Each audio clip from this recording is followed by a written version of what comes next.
Testing. Okay. Yeah.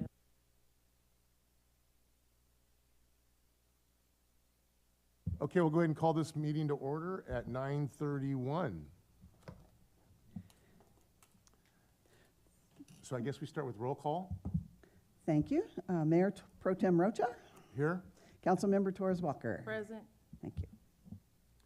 Okay, so approval of the Block Grant Standing Committee minutes is deferred. So we're going to be moving to new business, correct? Yes. Okay. So new business, item number 1, community grant deliberations, review of application scoring. Then we'll have determined funding allocation, finalize the fiscal year 25-26 community grants funding recommendation to the City Council. Letter A, staff facilitation. B, public comment. C, committee discussion, and then recommended action. So for item 1, we'll begin with review of application scoring. Great. Thank you so much. I just want to recap that kind of the process that has led us here. This process actually began about a year ago with the work that we started to conduct the needs analysis for the next 5-year consolidated plan, which will be covering fiscal years 2025 through 2030. We began with a review of all of the demographic and census data. We held community meetings in order to determine what our residents think of the community needs. We held focus groups for nonprofit agencies in various categories. So we held focus groups for people who serve, or agencies that serve seniors, agencies that serve youth, agencies that provide general public services, economic development.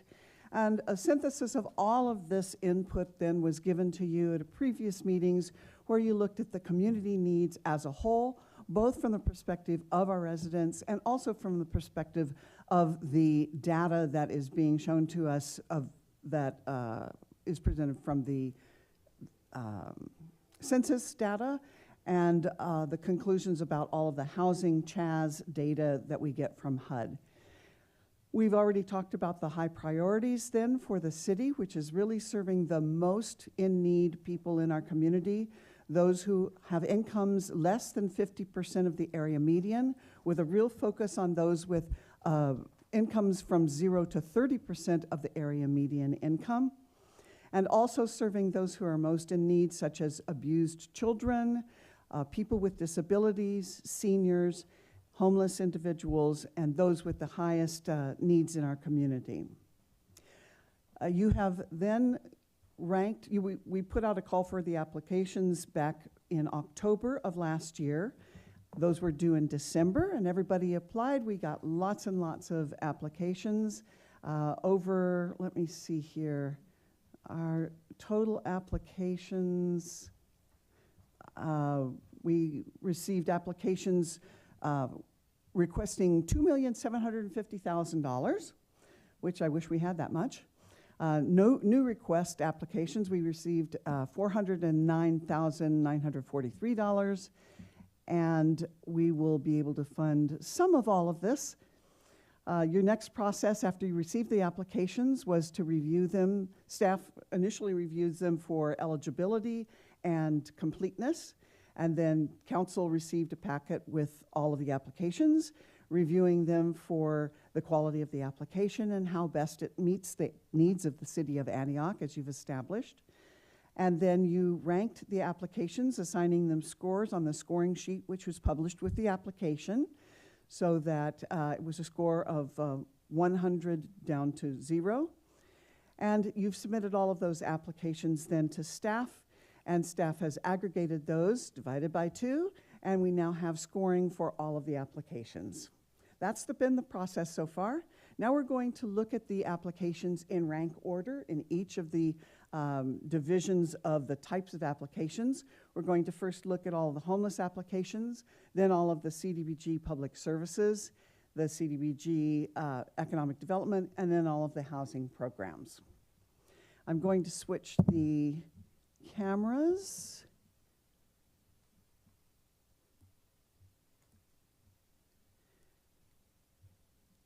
And now you'll be able to see the spreadsheet here. So what we've done first, we're going to look at all of the homeless applications. That is both category H1 and H2 in the ranked order that you have here.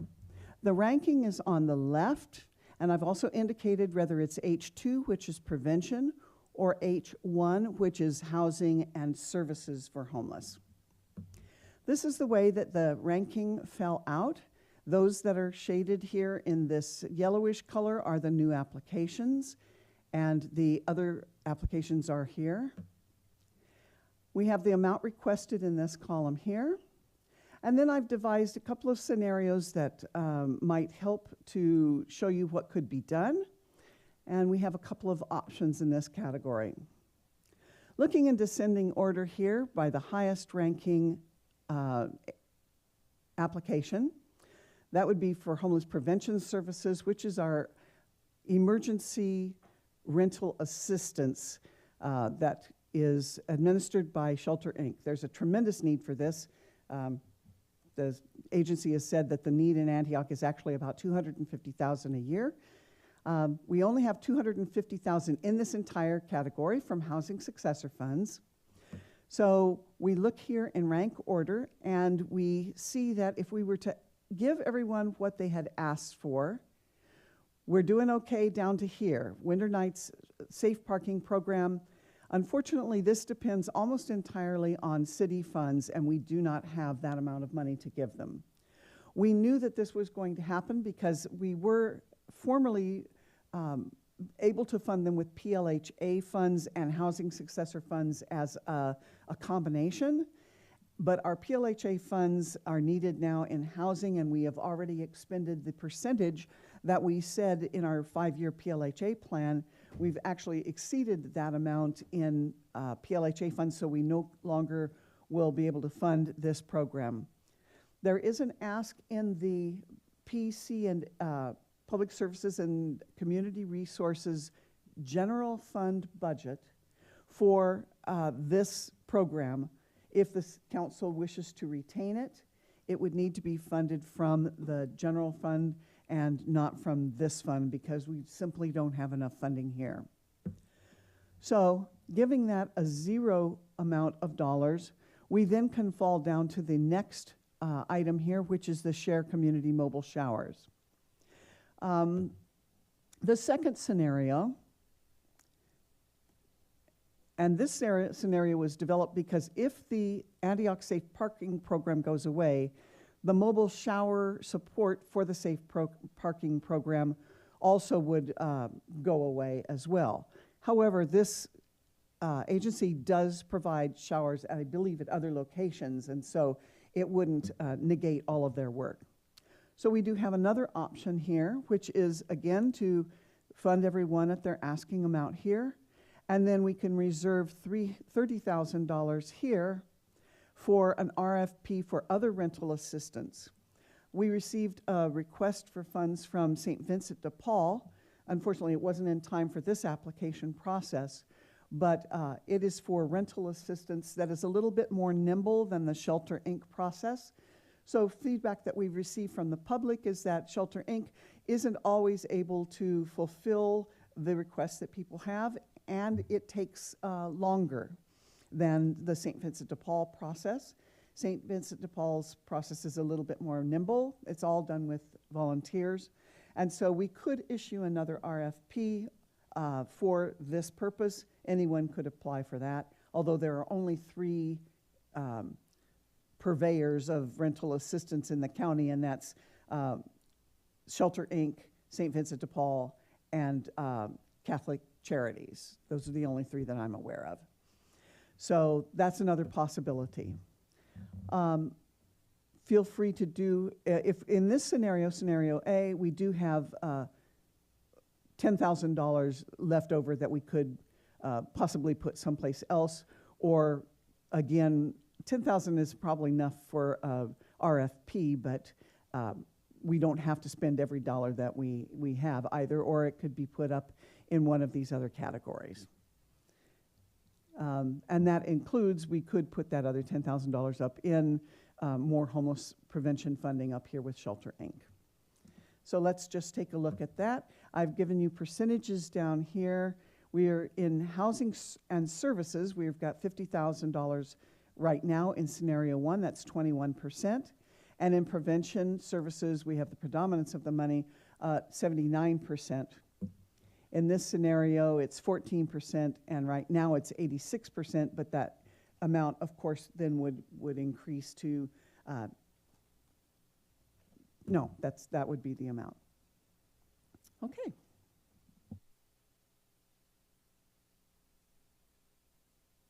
One question I had is, I think, if I heard you correctly, is it Winter Nights Family Shelter, Inc., Share Community, are those tied to our general fund? We have programs that are in our 25, 26 budget. Are those dependent upon that? The safe parking program would be dependent on general funds, as we don't have any funding here for that. Okay. That's the only one. The family shelter is not. It is not in the general fund proposal. Okay. Yeah, I just want to know, because I know that when we're looking at all the various programs and services that we provide, some are grant funded and some have a match of general fund, and I know that's one of them that does, so that's why I was asking the question.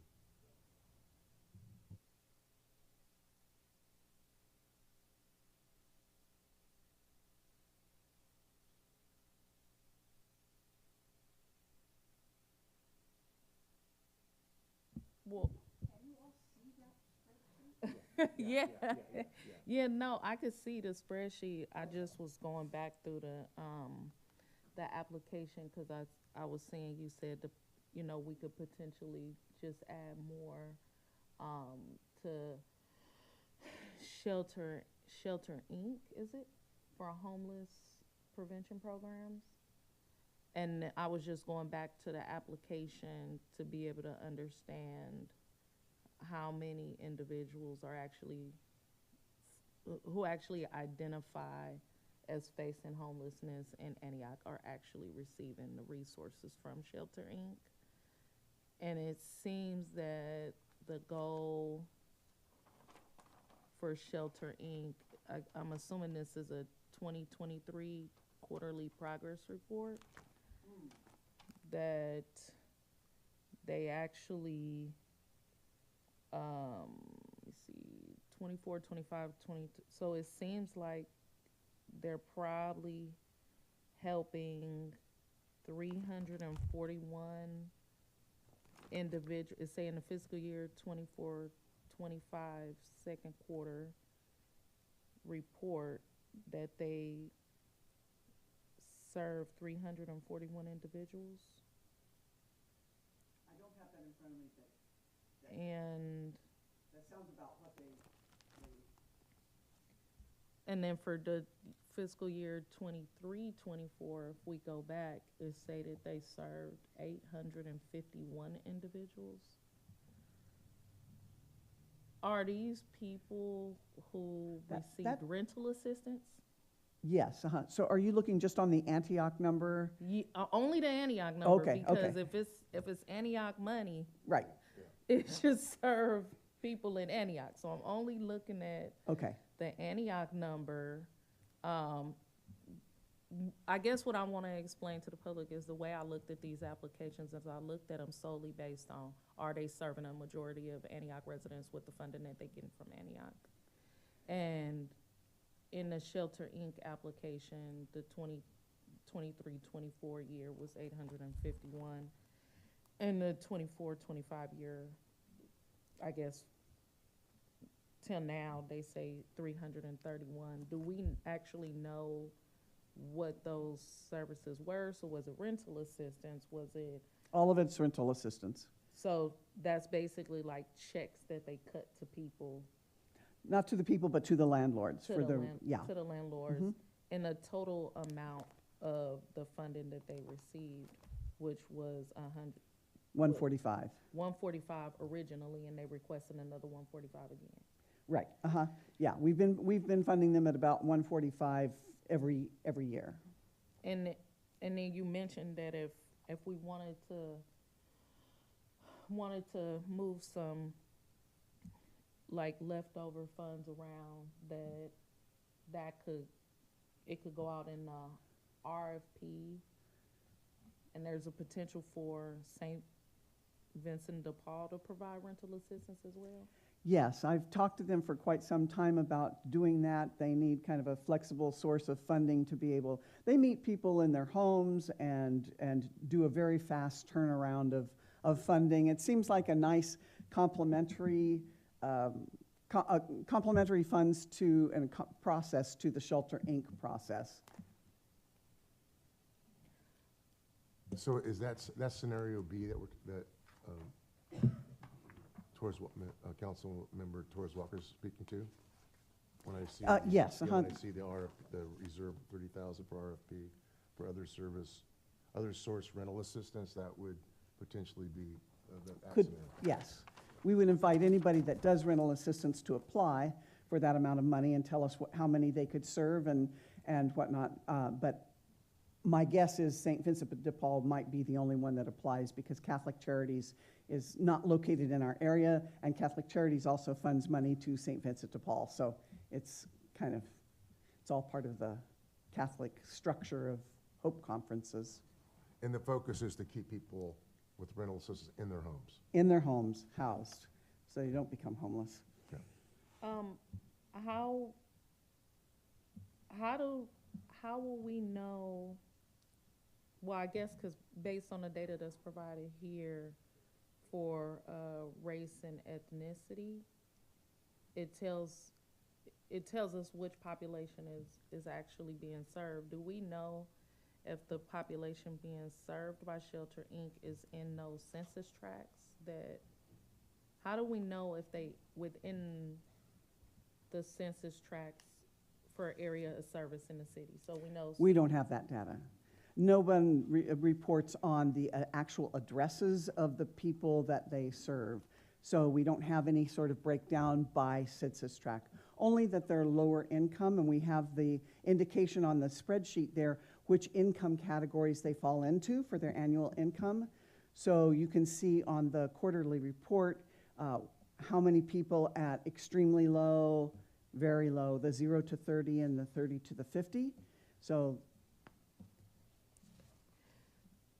And the reason why we would allow for a RFP and for an organization like St. Vincent de Paul to step in is because the process to get the funds from Shelter Inc. could be lengthy, and St. Vincent de Paul could have a more streamlined process for folks, so they could basically like get a rental assistance quicker through St. Vincent de Paul.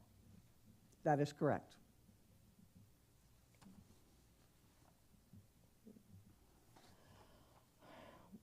And you said that the Winter Nights program would have to be funded through the Department of Public Safety and Community Resources under general fund, because we wouldn't have any funds to continue funding it under CDBG.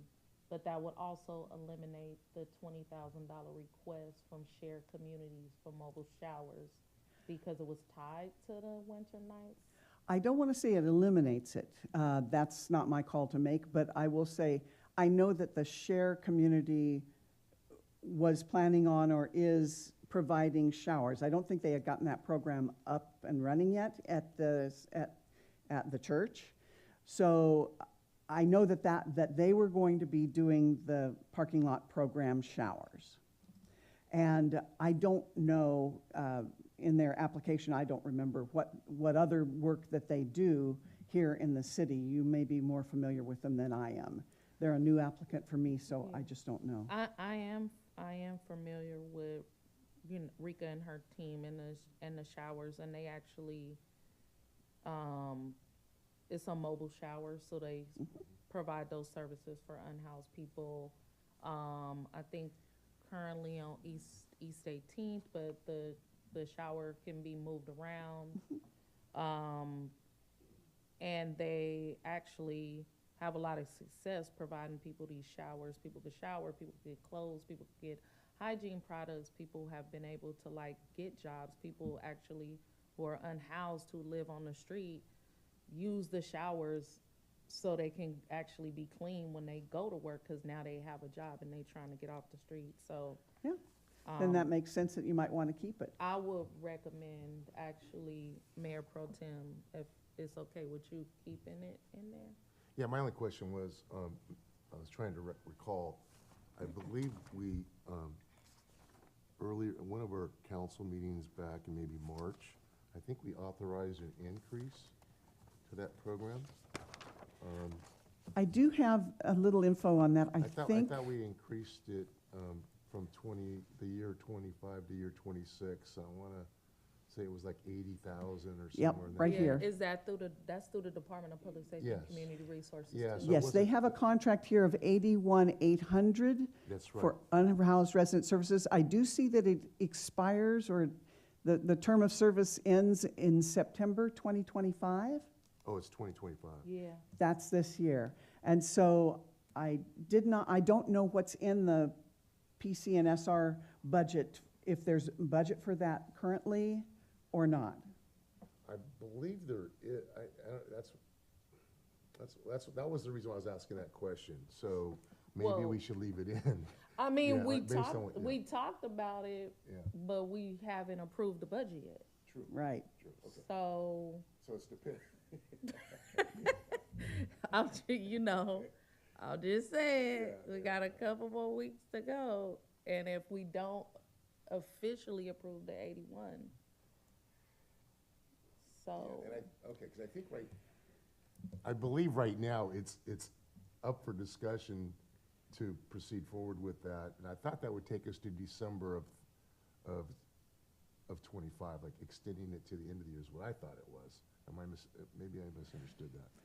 All I know is there's a department spreadsheet that has all of our grants on it, and that's what's in the spreadsheet, but without Tasha here, I don't really know. But if we keep it in, it would just be dependent upon whether we proceed forward with that in our general fund or not, right? Or reduce it by the 20,000 here, if you decide to do it here, or put the money into rental thing there and then do general fund for that, whichever way, either way works, depending on where you think you have the best chance of accomplishing your goals. I'm not all that confident about the city's budgeting process, I know that. But particularly for programs that serve our most vulnerable people, because this budget process has not been prioritizing our most vulnerable people as we make cuts. And I'm concerned that if we don't keep something in this budget for the shared community, then we won't be supporting the program at all as a city. Maybe we should keep it in. Yeah. I think we should go with scenario 2. Oh, scenario A? Oh, yes, Yeah, scenario scenario A. Okay. That sounds good to me. Okay. Now, we do have another $10,000 that we have available to allocate here. Where would you like to put that $10,000? Do you want to put it into rental assistance? Do you want to put it into something else here? Or leave it the way it is? It seemed, I mean, it's only $10,000. Yeah. I think,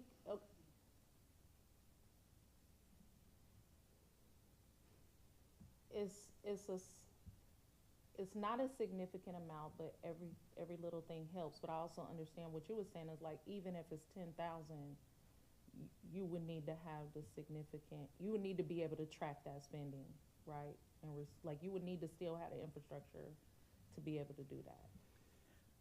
I'm not quite getting, Like, if we were to you gave do, somebody a $10,000 grant, they need to report on it, they need to track spending and Right. expenses and all of that stuff, right, even if it is only $10,000. right. Because the paperwork involved in rental assistance is more significant, certainly, than other types of grants that we give, I wouldn't say save $10,000 for a new provider of rental assistance to do that. I wouldn't fund that at less than $30,000. So It would make more sense than to, if you are wanting a rental assistance, to put it into the Shelter Inc. budget because they are already receiving funding. What if I wanted to give a new applicant a chance with just the $10,000?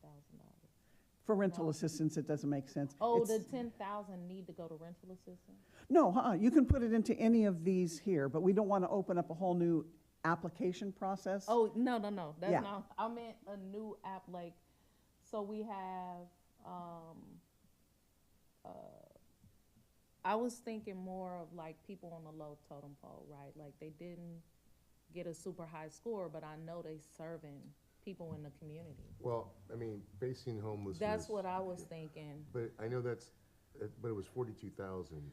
Yeah, I mean, but 10,000 would be like, kind of like is that something we do for like a starting program? I I've think it seen. would be, as somebody like who run a nonprofit, maybe I shouldn't say this publicly, but you know the total cost of the program, right? You projecting total cost based on what you spent in the past to be able to provide the service. And then when you go out to raise money, you're trying to raise the potential of the total cost. But sometimes a funder won't give you the full amount. They'll say, we'll fund it at this amount, but you have to go out and find the other source of funding to make up Yeah. your whole budget. Yeah, when I looked at that application, I think this is 100% of the funding. I didn't know if there was other, and I don't know if Nicole wants to speak to that, but I didn't know if there was other funding to support this program, or is it primarily, this is the only funding to support this program? It was my understanding that it would be this funding and then the applicant would seek other funding and donations to make up the cost. But the budget was, if you're going to come Yeah, speak, come come on, up. yeah. But the budget was 100% city funded, the way it was presented in the budget, right? I'm sorry. Oh, the budget was 100% just the request from the city. Yes, but we have. Oh, hold on, did you turn on the mic? We want to make sure and catch that. Yeah, and even, we did get some, market news. We do have, there's other grant opportunities through the county that are out there that we are looking into. And since the last meeting, I think when Tanisha said for the new, organizations that are trying to get funding, this is what you need to do. And we've already, gotten funding of $20,000 to go towards the program as well. So this would be very helpful, Okay. for us, just being a small nonprofit. We did put the 42,000, we had some staff stuff in there too, but like I said during your last meeting, we're just worried about, our focus is just getting what we need to serve unhoused people. So if we have to take the staff and all that, whatever you guys can give us, we would bring it. Yeah, so my question was gonna be, when I looked at it, because there's definitely a need, my question was, the request was for 42,000. Right. Could the 10,000 that we're discussing help provide services to our homeless that you're serving? It wouldn't be at the requested amount, but would it still be enough to support the work that you're doing? Because I would be in favor of that if that was the case. Right, absolutely. Yeah, what I wanted to know is, like, if you said, oh, we can't do it for 10,000, we just don't have the ability, then that's what I would want to know. Oh, no. That would definitely be helpful. Like I said, we just provide food, we provide toiletries, things like that. And a lot of the other, even, nonprofits that I know up here, they don't serve the areas that we serve. So you have to think about the unhoused community in different areas. Even the SHARE program, SHARE is amazing, but like it's all the way over on 18th Street. So when they get their hygiene, people downtown are not walking all the way, up there. So I think, I just think that, it would be great if you guys Yeah. can help us out, and it definitely would be enough. I think the way I explained it to people, because when I was looking at the new applicants, I probably almost talked to everybody. And the way I explained it was like, you might not get everything the full amount you requested. Yeah. In that conversation, it's just like, for me, it was like, well, can you raise additional money on your own? Because that's like a part of the sustainability.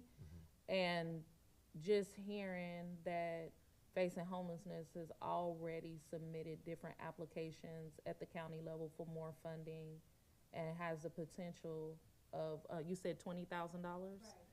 Then that gets you closer to the goal, and I'm assuming you gonna be applying for more and different other funding streams too to get to your full goal. Sometimes it helps people if they to seek those funding at the county level and other levels if they see that the city invested a little. So I would be in favor of the $10,000 if, you know, Mayor Pro No, Tem- I'm in agreement. If there's 10,000 that we have to commit to somewhere, and what we're looking at on the screen right now, I would be in favor of providing that 10,000 towards the Facing Homeless program to provide, because I know that's definitely serving Antioch unhoused community. 100%. So Yeah. I would be fine with that. Great, okay, we've got that in there then. Thank you. All right, now we're moving down to CDBG public service applications. Here we have a maximum of $136,656 for public services. And you can see here how the scores came, and I'm going to scroll down. I do have it distributed here in the various scenarios. You can see what percentage you are spending in general public services, in services for seniors, disabled, victims of domestic violence, and then for abused and neglected youth down here. So you can see what the funding scenarios will do to these columns here. So let's see where we ended up with that. Top of your list was Contra Costa Senior Legal Services. So what I've done is just put in what we could here, and you'll see a little change right here because we didn't have enough money for all of that. So putting in here, we end our funding right here with Dentists on Wheels, and everything below that then runs out of funds. In the second scenario, we had been funding court-appointed special advocates at $10,000. This year they asked for $30,000. So in reducing their allocation, we are able to, and let's see, reducing their allocation and the allocation to Dentists on Wheels to a starter. Remember, our minimum grant funding is $10,000.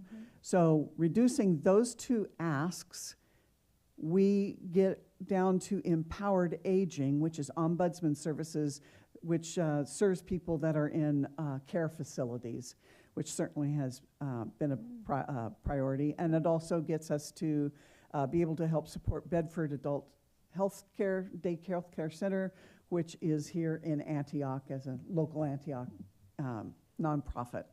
So those are the two scenarios that I have here. Wait, which one is the child care? I'm sorry, can you speak? Oh, you said child care? No, it's Or a senior daycare. care. Or It's senior daycare? It's No, I'm senior not- day I'm not- medical care. Okay. There we go. I was like, what?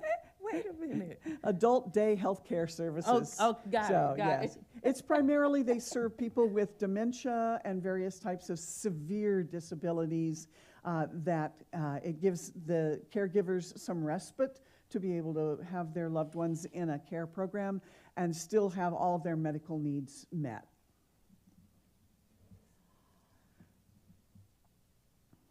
Well, based on what I see, I'm in favor of scenario B because it provides additional supports to our seniors, our elderly, in the two programs you just described.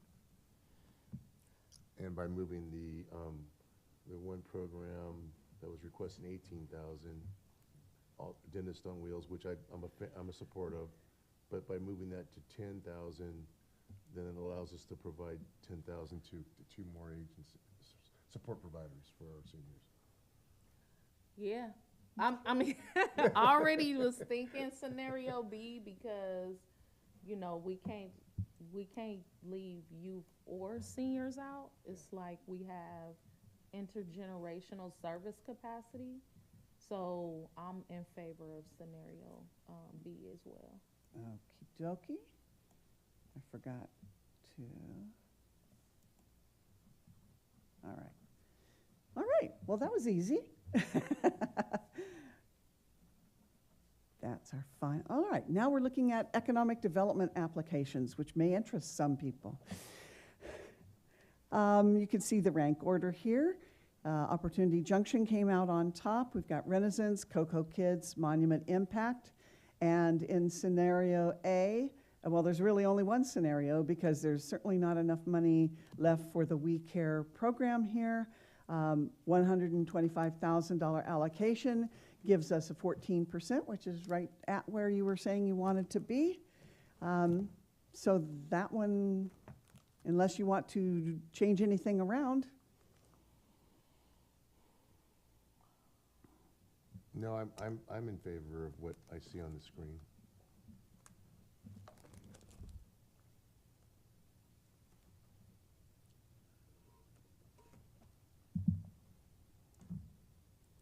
Can you explain the Renaissance? Yes, Renaissance program has been actually exceeding its goals in the past 2 years.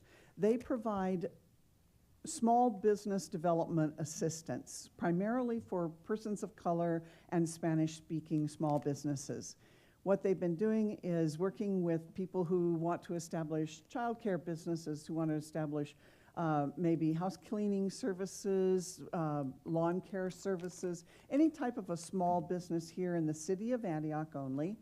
And they provide them with various classes, coaching, also access to other types of capital that is needed.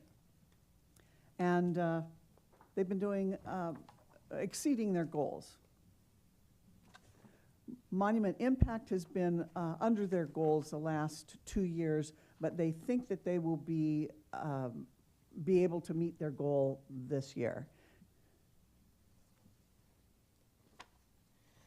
Can you update me again on the Boost program? I'm trying to remember specifically. Oh, this was a for-profit business in Los Angeles that is wanting to provide child care services in the city of Antioch and throughout Contra Costa County. I do know that they needed a certain amount of money to be able to provide those services in Northern California, and the other cities have not funded them for that purpose. So we have them as receiving the 48,000? No, we have Okay. never funded them. They're a brand-new Okay, 'cause application for I didn't us. have them scored high on my ranking, that's why I was asking that question. They still in LA? Yes, they're in Oh. LA, and they're a for-profit business. How they, So we're looking at column V? Is that right? I didn't prevent an alternate scenario Yeah, here yeah, because, So it's the 125? yes, 125. Okay, got it, okay, I was trying to make sense of the screen.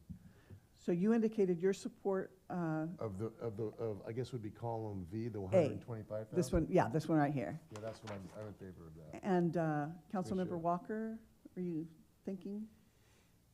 well, I was just, again, I'm just looking at the population numbers for the city of Antioch, just trying to, I'm wondering, is it, so they're saying at Contra Costa and for when they're totaling up and saying Contra Costa, they serve the whole county? Which Renaissance? agency? Renaissance? Yes, they've got grants. So when you see multiple cities on their quarterly report, that means that they're funded for those cities. So they have goals for each of the cities. Our funds, of course, only are able to go to Antioch residents. So our funds do not go for any other city.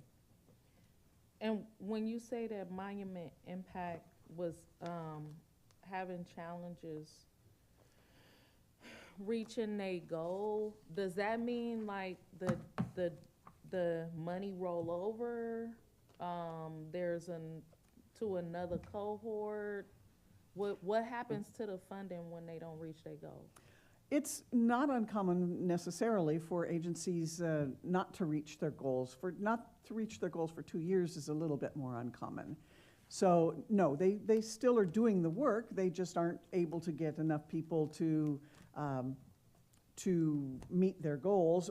The reason that Monument Impact said that they weren't reaching their goals was because the city of Antioch, unlike the city of Concord, where they've had better success and better numbers, has some sort of restriction that the landlord, if a person wants to have a home business, run a business out of their home and get a business license, if they're in a rental scenario, they have to get the landlord's permission. Even if the business doesn't affect, for example, their house cleaning business. All they're doing is running that business from their home. It's not impacting the landlord in any way. But the landlord still has to sign off on it, and many landlords here will not sign off on that, and so they can't get their business license to run their business. This is a change that they said they went to the council about, but that would have been at least a year or two ago, and they've asked repeatedly, can we change this? So if we were to fund them again, I would like to see if there is a way to change that.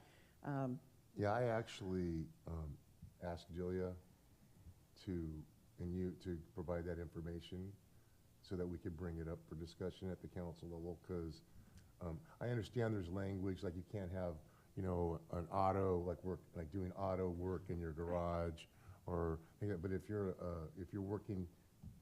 a rental, a tenant, and you have a business that doesn't require adapting the property, the space, or extending beyond your space, I don't quite understand why we would prohibit someone from having.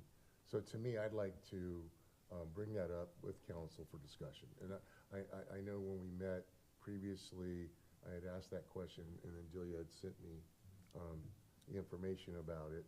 So I'd like to bring that up. This reminds me of that conversation. Good. We'll make sure we do that then before the I think next it's year. a liability issue. Like, you don't own the property, you're renting. You start a business in a home that you renting and somebody get injured, somebody don't like the service, Yeah, and but they it's not like- potentially wanna sue. But my understanding was that there's certain services licensing that it's not, will still be prohibited. For example, childcare, like doing an auto mechanic work or doing construction work. This would be like, maybe you're an insurance person, or maybe you know, a realtor, and it's not infringing upon anybody. It's really just the individual license to do business. That's what I was asking about. Why would we prohibit? And from asking the question and looking into it, our neighboring cities are much more lenient when it comes to that than we are in Antioch, and that's why I wanted to know more about it. No, We'll definitely investigate. I think what Terry is saying is that if you don't own the property and you renting, the landlord need to sign off, right? Right, right. And so the problem isn't that you would be trying to do a business that's like you can't do out of residential, is that you don't own the property, you're a renter. And you actually need the landlord or owner or property management company to sign off on the business. So my question is, like, let's say, for example, I'm a Farber's insurance agent, just throwing that out there. And I have an office space in my home or my townhouse, and I'm just doing phone correspondence, or I'm not, you know, I think in the language, you could have, for example, someone come into your residence to meet with them, but there'd be limitations of how many people or what time of day you do that. That's why I was just asking, because I wouldn't want to prohibit someone who has maybe they couldn't afford a lease agreement in an office space, so they're having to work out of their home, and it's not infringing upon their neighbors, or it's not doing anything to the property owner's space. It's just a matter of corresponding, using your computer, your phone, and possibly having a client come in to see you, but you're not extending any type of services that would hinder others around you or affect the property itself. That's why I'd like to know more about it. Yeah, no, I think when you own that townhome and you own that home, you to sign off, right? You don't need anybody's real permission except for if there's an ordinance in the city that say you can't do that certain type of business. But if you're a renter, you don't just have permission to start a business in somebody else's property through this program without them signing off. So unless the city is gonna move forward with a policy that tells landlords that gives the authority to renters to do business in their rental units without the approval of a landlord, this program is not gonna work for renters. And so if the program was meant to work for renters. So I guess what I'm saying, is I'd like to bring it up for discussion as a potential policy change because. Okay. Because I just don't think, I think in these times that we live in, I mean, there are people, I have friends and people that I know that could not afford to work in spaces, especially in 2020 and beyond, and they had to adjust. That's why a lot of people were working from home and not, and now obviously that's changed now where people have returned to workspaces in person. But what I'm speaking of is a policy that would potentially permit renters to be able to conduct business in the residence that they're leasing, as long as it meets certain criteria and doesn't infringe upon the landlord. And I don't know if Melissa wants to speak to any of this, but that's kind of what my thoughts are. Yeah. It would be a policy discussion. Yeah, no, I understand all that. I'm just making it clear that this particular program, the people having the most challenges with getting off the ground are renters.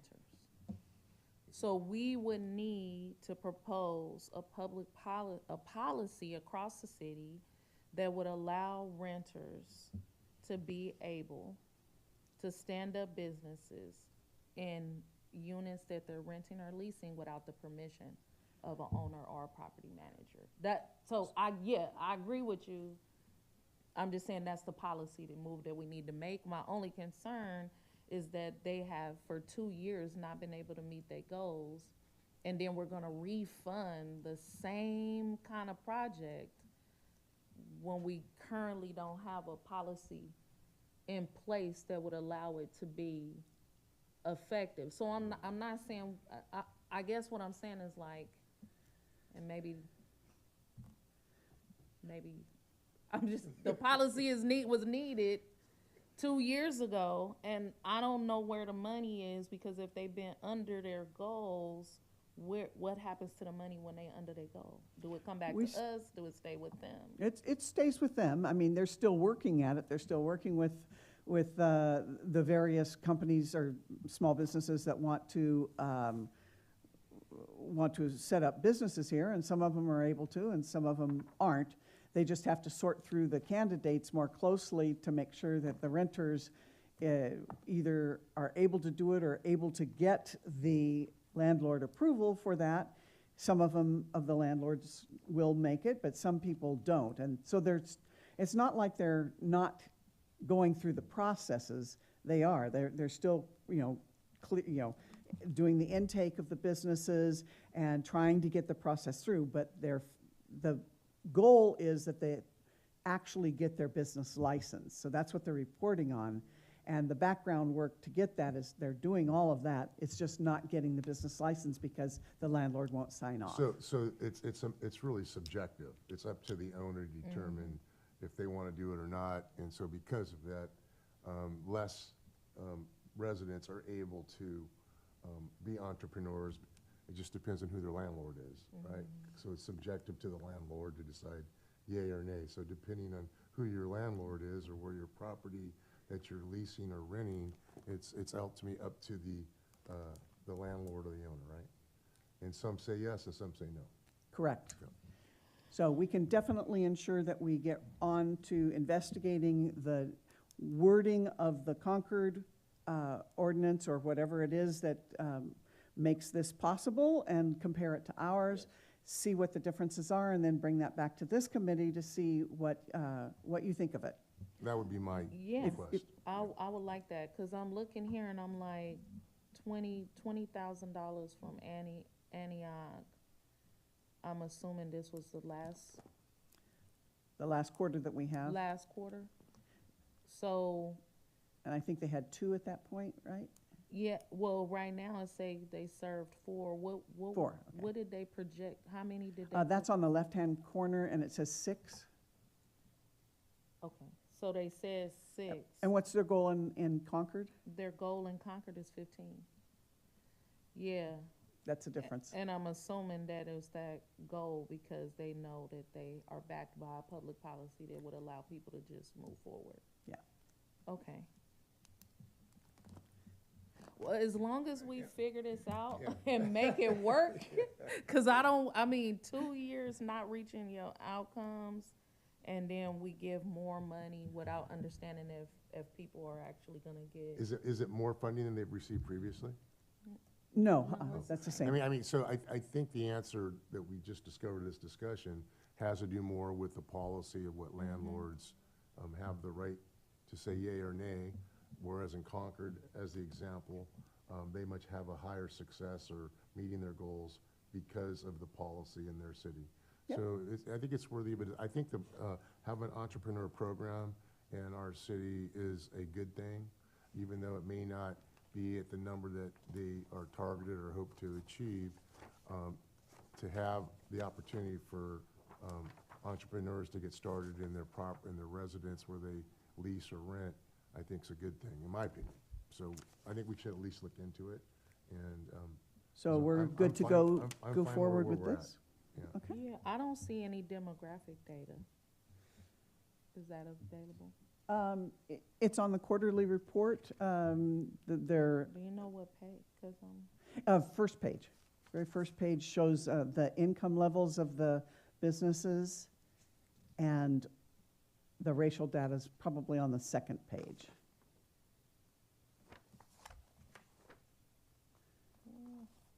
I'll keep looking. Is it in this?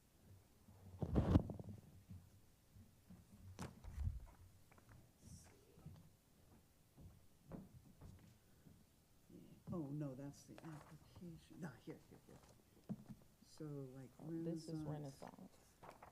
And this is, income oh, levels. Monument. Right here. Okay. All right, so there, right there, so that's an extremely low, 0 to 30. There you go. Oh, great, thank you. And then the racial stuff. You wanna see if people wanna talk? Yeah. Any public comments on this? Come on up, please. Oh, whoever would like to go first? I just wanted to speak, oh, is this, I can talk about the policy you guys were just talking about, right? Yeah. Okay, so yes. Your mic, the mic, I don't know if the mic's on. no. I don't see it lit up. Just a second, technical difficulty. It looks like it's on now. I saw the light go on. Yeah, okay. Yeah, I think so. Okay, yeah, so I just wanted to talk about that policy, and I think you were so right, and I hope that you guys do bring something back from the council. Myself and my husband had a limousine business, at, our previous home, and had to go through our landlord, and we're like, it has nothing to do with the house, we're not, limousines were not there, party buses were not parked, it was nothing that had to do, I had a cleaning business back in the day, hangover helpers, and, did nothing within the home, and still had to get the landlord's approval. My sister's fashion designer, she designs clothes in her home and had to get approval, so if you guys did, that would be great, and I think it would be great for, and to, open that up for more entrepreneurs that want to do business inside of their home, so I was just happy to hear that and excited that you guys are going to bring that forward. Come on up. Why you trying to, come on. The light's on, so it looks like it's on. I'm talking about the light in front of you. Your red light the red circle gotta be on your mic. So maybe the green light means it's just recording? It's or- counting, yeah. Oh, okay. Yeah, that red light's on, but the mic is not. I'm self-employed, but I own my home. If I was a landlord and I've been a landlord, I wouldn't care if a realtor was self-employed, but working out of my own home, let's just say the limousines were parked in my yard. I would think you would need to get the landlord's approval because there is liability, or I'm sure there's some insurance, required insurance from the entrepreneur to cover the landlord if somebody comes after them in their property. Just like if a neighbor fires fireworks out on the street, I don't sue the tenant. I go to the landlord and I sue them because that's the way it works. So basically, I think that if you're gonna do policy, and I agree with it, if someone's having a business, but it's not like out of their home where it doesn't bother the neighbors, then I think the policy should not include those types of businesses. But if it's like a daycare or something like that, you absolutely need to get the landlord's approval. I think that's all.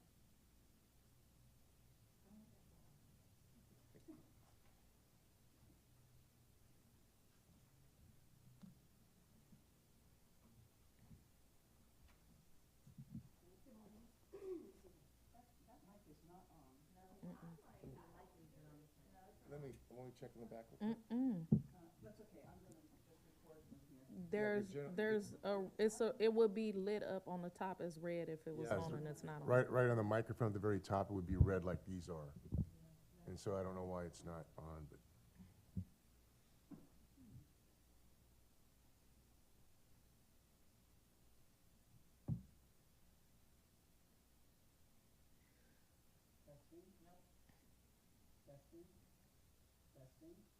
I'ma just say, like my grandma was, speak up, speak up. Use your outside voice inside. Good morning. My name is Genevieve, and I'm a proud 2024 graduate of Opportunity Junction and their administrative career training program. Since then, I was hired to work for OJ, where my journey began at the front desk, encouraging and welcoming new students. I'm here today to urge you to continue attending Opportunity Junction program, which had a life-changing impact on me and my family and so many others. Before I found Opportunity Junction, I had been out of the workforce for 7 years at home raising my children. I had built a career in the mortgage industry, but when the market crashed, I decided to step away. I left being there for my kids, but as they got older and the cost of living kept rising, I knew I had to return to work, and I just didn't know where to start. The job market had changed, I was unsure of where I fit, and I needed more than just a resume refresher. I needed support, up-to-date skills, and most of all, to gain back my confidence. Opportunity Junction gave me all of that and more. Through the administrative program, I gained the technical training and to re-enter the workforce and the personal development tools to rediscover my direction. I thought I wanted a perfect job, but as I learned more about nonprofits and saw how much support I was receiving, I realized my true passion was helping others, just like I had been helped. Today I work for Opportunity Junction. I'm the first person that people see when they walk through the door, and many of them are nervous or doubtful, just like I was. I get to tell them it's never too late, you can do this, and I mean everything I've been wrong. This program didn't just change my career, it changed my life. It gave me the tools to support my family, to grow professionally, and to show my students that you can do anything you set your mind to. Thank you for your time and funding, and for believing in programs that truly change lives. The return on that investment is not just in jobs, it's in stronger families and more resilient communities. Please don't let this opportunity disappear for others, and continue funding organizations like Opportunity Junction. Thank you so much.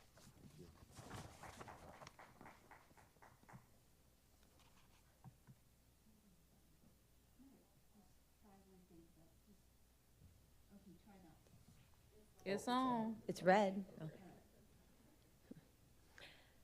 Good morning, council members. My name is Brianna. Good morning, council members. My name is Brianna Robinson, and I'm the president and CEO of Opportunity Junction. We believe that everyone who works hard deserves the opportunity to succeed, and I am thankful at the recommendation to continue funding for us for another year. I wanted to come here to talk to you guys today because the outcomes for our program are not reflective of the actual work that we do. The work with HUD requires a very challenging employer contract. So we have a staff member who needs to work with employers to get a specific contract, who then hire an Antioch resident into that job. So the HUD expectations and the contract expectations say 2. 2 does not reflect the number of people, Antioch residents, that we serve in this program. This current fiscal year, with still a month left to go, we've served 19 Antioch residents have enrolled in our administrative careers training program. That is a 7-month-long program, full-time 12 weeks of training, and then a 4-month paid work experience where we hire the residents to work for us part-time while they're working with our career counselors on their resume and their job skills and looking for employment. 12 Antioch residents have been placed this year, earning $21.50 an hour. We have met our goal, the HUD goal set at the 2 employer contracts with local employers. We also have 4 current Antioch residents still in the work experience portion right now, looking for employment. They might enter this fiscal year in June, or it might be next fiscal year because their internship continues for another 4 months. In addition, 5 Antioch alumni, Antioch residents who are alumni of our programs, have worked with our career counselors to find a new job or earn a raise or promotion. And 18 Antioch residents, there have been 18 MOS certifications earned by our Antioch residents. So the work that we do for many, many years, 25 years in Antioch in our location. A year and a half ago, we expanded our footprint to a second building in the same parking lot, continuing our services with a full intention of continuing our commitment to this community. Thank you.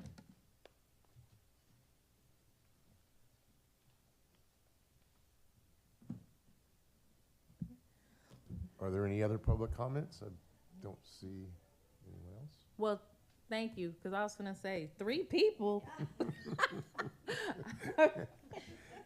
I look at the numbers because I think it's important for us to understand the impact to our residents here in Antioch. So thank you for highlighting that, because I was gonna say, so what 3 people, what happened? Did you have challenges too? But thank you for the numbers. That was helpful. Are we at committee discussion? Or are we, where are we at on the? We still have to look at the housing allocations. Okay, let's go ahead and go there then.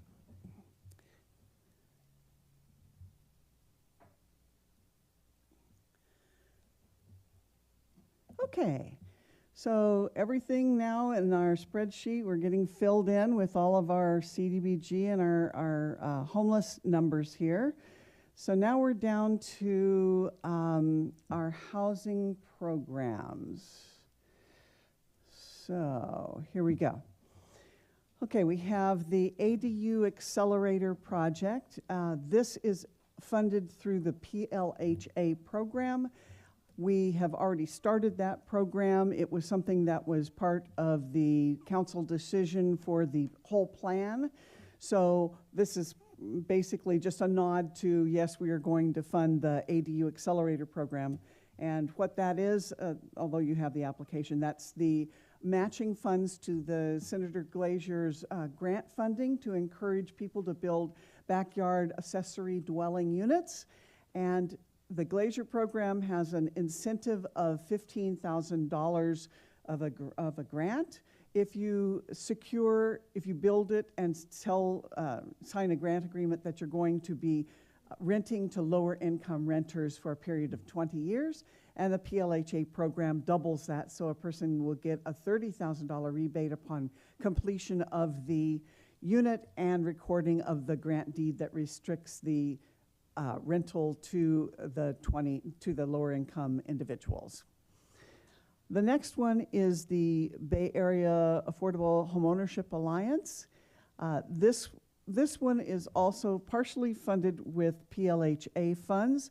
They have a requirement right now that 45% of the grant be expended on first-time home buyer or home ownership programs, basically. And so that uses up the grant allocation for the PLHA funds, again, according to our agreement and percentage that was established in the 5-year plan that council approved back a few years ago.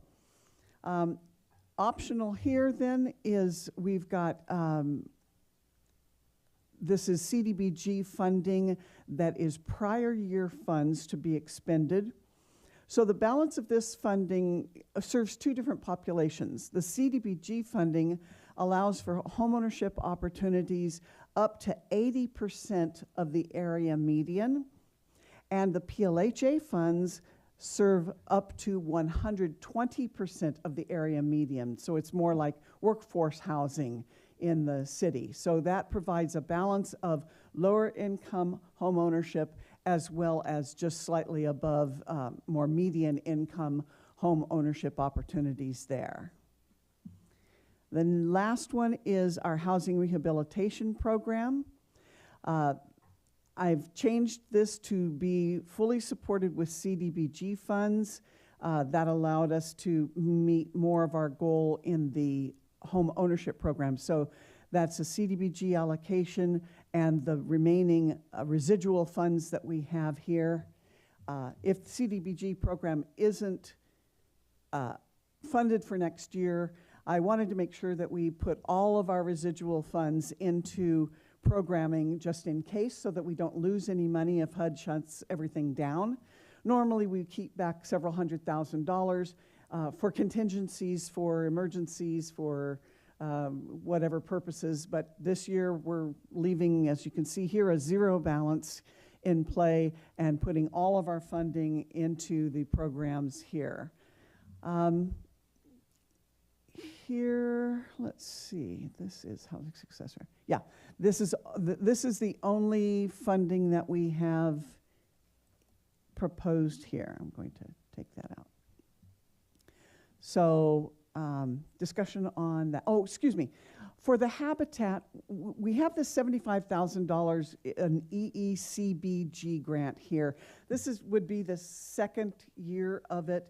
We're not very sure that we're going to receive this grant. Again, this is federal funds that were withheld. Now the courts have said they can go forward with it, but unfortunately all the staff has been laid off. And so I don't believe we're going to get this. I would like, though, to have council's approval so we don't have to go before you again. But if not, you can see that this is a fund amount that is about what they were asking for there for the first-time homebuyer program.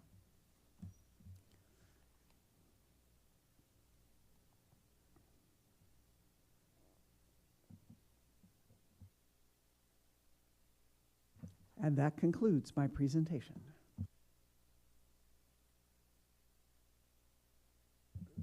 So again, from looking at, this is bringing it to a zero balance, the amounts that were laid out for the 3 categories of accelerated program, Antioch home ownership program, and housing rehabilitation?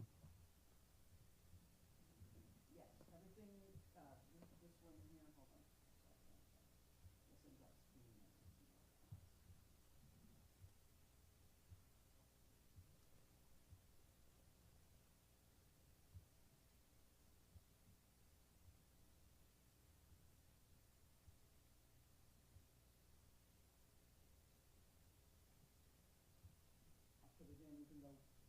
I'm putting that back in just so you can see that it's all zero balances, even though I don't think we're going to end up getting these funds.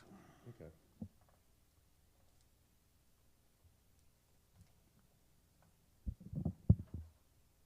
So based on what I can see, so approving this would bring us to the zero balance and cover the 3 focus areas that we have identified. I can support that. That is correct. Yeah, I'm fine with that.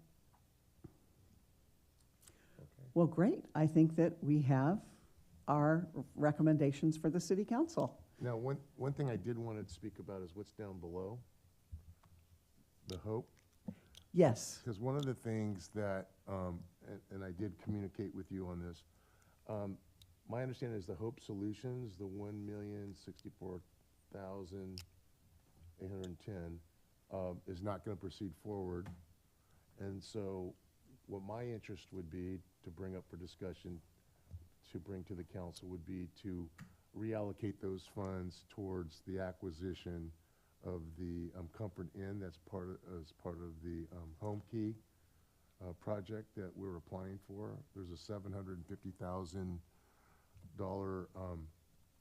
cost for acquisition of that property. So part of the application, if we were to receive that, I was going to inquire on if those HOPE funds could be reallocated, 750,000 of that $1 million towards supporting the Home Key program that the City Council just approved to move forward. That's a great idea.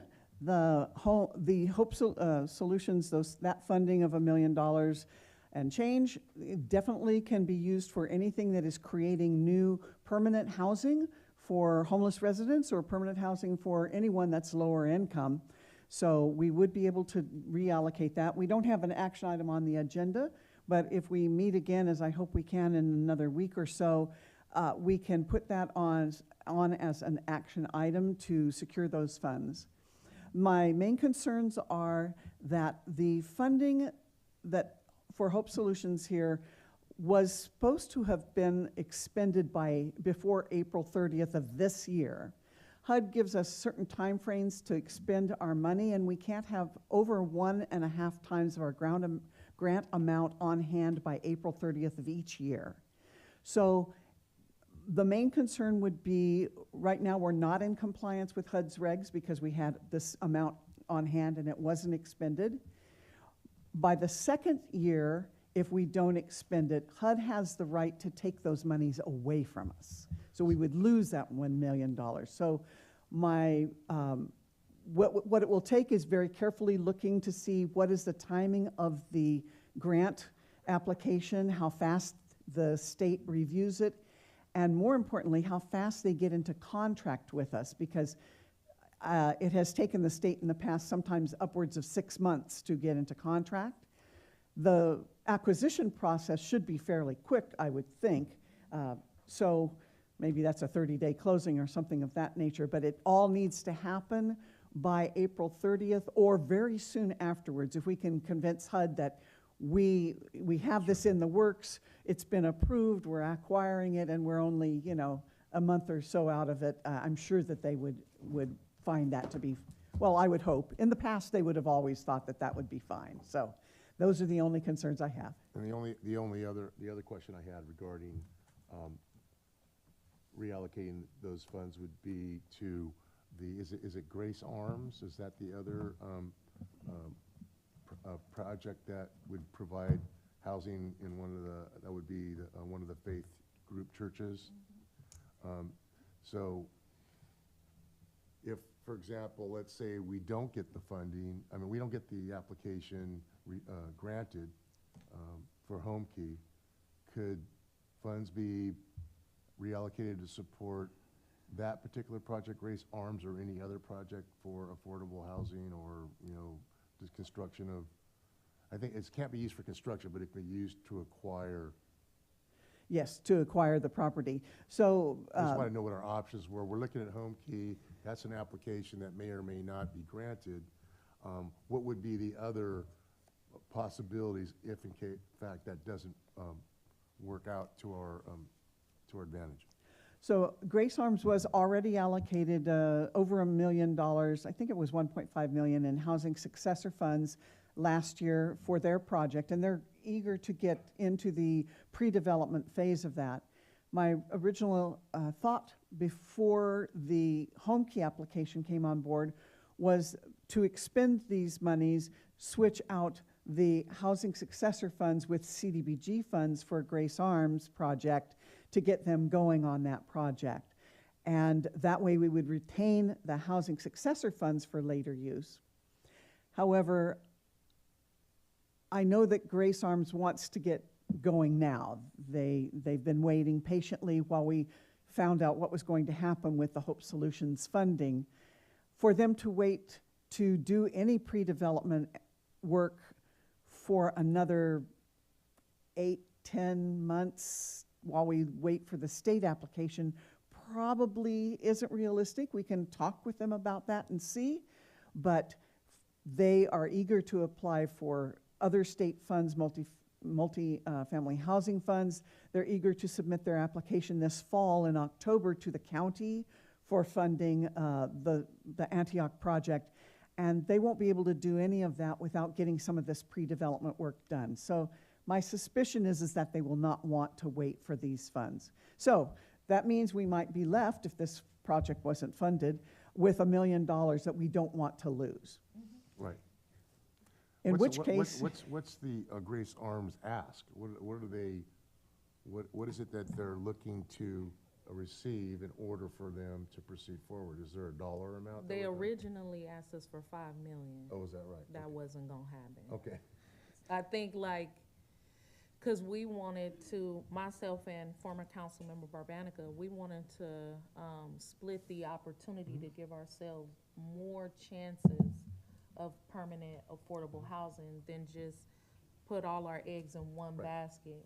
And also that they would, it would be ideal that they wouldn't wait to see if they could get more money from the city before they start doing pre-development and going out for other money. So this commitment was similar to what we just did for facing homelessness, right? It's like, okay, here, the city has committed to 10,000. Now you can show the county and other people that the city invested and committed some dollars so that they will be more willing to commit dollars. And so for us, it was like, let us commit these dollars so that they can go out and say, hey, the city of Antioch believes in this. The city of Antioch has, invested, was it 1.5? I think it was. 1.5 million. At this level, they can take that, basically that check and say, look, and ask for more money from other places. But I believe originally they were asking for about 5 million, right? I don't recall the Yeah, the number. it so- was 5 million, because me and Councilmember Barbanica was like, do we have 5 million? Well, we didn't, and I can bring all of that detail to you in our next meeting. Sure. It would be nice if we were to be able to put this all on the same agenda, but it's not necessary. If you want it all on the same agenda as your recommendations to council, we would need to meet next week at some point. It could be Wednesday, but that's right after a council meeting, and those are running late. No. It could be maybe Friday if you have Well, availability. I just like to, I agree with Mayor Pro Tem that if this money can go anywhere, I would like to first see if it could go towards the home key, because that's been a long fight. Finally got an application in successfully. The state has been working with the city directly to make sure that this application can get submitted successfully. My hope is that Antioch does get chosen. And then this is an additional money that we don't have to take from the general fund, which is a great recommendation, and I support that. I think what we would need to know is how long do we have before we need to use it or lose it? Is it a real? April 30th next year. Oh, Yeah, we have oh, time. yeah. I wasn't, what I'm not clear on is when the home key, when we'll find out the decision on whether we receive the grant or not. I didn't know what the timeline is for that, but I believe it's within this calendar year. So we would know well before January of 2026. And so then our other options would be to look at the Grace Arms project or any other projects that would be with the goal of acquiring property to support our unhoused community, correct? Yes, and I can reach out to Grace Arms and see if they might be willing to wait to find out the result of this. And if not, then we'll just go ahead with a housing successor contract with what we've already got going to them. And we will come up with another creative solution for this 1.64 million if the other Yeah. project doesn't go through. If the, I would hope that they don't wait on us, because it's quite possible that we will get home key. Okay. And this money will not be available. I guess my question is, did Hope Solutions pull out altogether, or are they still trying to acquire a property? I know that they looked with other faith communities, were not able to find another partner. They met with Bessie and they looked at city-owned lands, but the zoning, because they were going to get special zoning because it's on faith-owned lands, they're able to develop more tiny homes, which is greater density on a residential unit. They looked at some of the city properties, but it didn't meet the zoning so I believe they have pulled out. This is hearsay because I've not talked with them, but they can't make it work at this time. My thinking was that if I used the CDBG for Novan, then we would have that housing successor money for them if a project did come up later. But I understand the pressing need to unburden the general fund with this $750,000, and we're the home key for would the be home great. key. So, Would it be good to get those scenarios at another meeting? Where you were saying I could swap the money out here and we can have it here. yes, if we meet next week, I can have all of that written up for you. Does it need to, I mean, are we on a timeline for next week, or can it be 2 weeks Only out? if you want, it could be many weeks out if you don't need this to go to council right now. Yeah, I think right now, what my thought would be that we research the home key application process and when we'll receive a definitive answer. And then at the same time, maybe you can develop options for us with Grace Arms or any other potential projects. And once we've gathered that information, come back maybe in a couple weeks, but not next week. We have a lot of meetings next week. So, Yeah, and it doesn't need to be in this calendar year even. It can be further down the so road. why don't we? I need to research too whether we can use housing successor funds for the down payment purchase, and that would solve both problems. So yes, I need to research. Why don't we have the direction be that we research on both ends the home key application, so we have clear understanding of what the process is, when we'll learn whether it's going to be funded or not, and then also at the same time you can be looking into Grace Arms and any other projects that the housing successor funds can be applied to, and then we come back for a meeting at a later date to discuss that. I don't know what we need to determine that date today, but maybe we could schedule something maybe even in July, because we're already, believe it or not, in mid-June, getting on mid-June next week. So. Yeah. We're not out. I was gonna say, are we talking? Because the other thing is, it will probably be more like August. Yeah. Yeah. Like mid. Yeah, it doesn't. Not even early August. It doesn't sound like mid-August. It sounds like we have an open window of time, so it could be after. Because I know when we get to July, I'm new to this, but my understanding is they go dark for the July 4th meeting, and then we have one. So we may only have one meeting in July. So let's come back. That's correct. Let's come back in August. Yeah. I don't know. That's what I was We're told. full time. So- The city council meeting won't happen in July, but those phone calls and Yeah, emails go. so maybe we can just tentatively look at a date in August to come back together with information that we've gathered, and then be in a better position to discuss next steps. That sounds Yeah. perfect. What about to avoid city council meeting nights before, what about the 6th or the 20th? Does that avoid your meetings? Let me see, you said we're looking at August, August 6th or It 20th? would have to be the 20th, cause I'm actually like Yeah, I think the 20th is fine. out the first week and a half of August. 20th would be fine, Okay, August 20th. great. So next meeting would be August 20th. And for the consolidated plan, the only other thing would be, what I'll do is I'll send you draft copies of that. They will be published on the website and everything. So I wanted you to have first look at them. I will send you copies of them. So. Okay. Okay, what else do we have here? We got the next meeting. I guess it's time for motion to adjourn. Are we at that Oh, point? so we don't, yeah, we just scheduled for August, so Yeah, we're good. Yeah. Thank God. Do we have wanted a me to motion? make a motion to adjourn. Okay, I'll second that.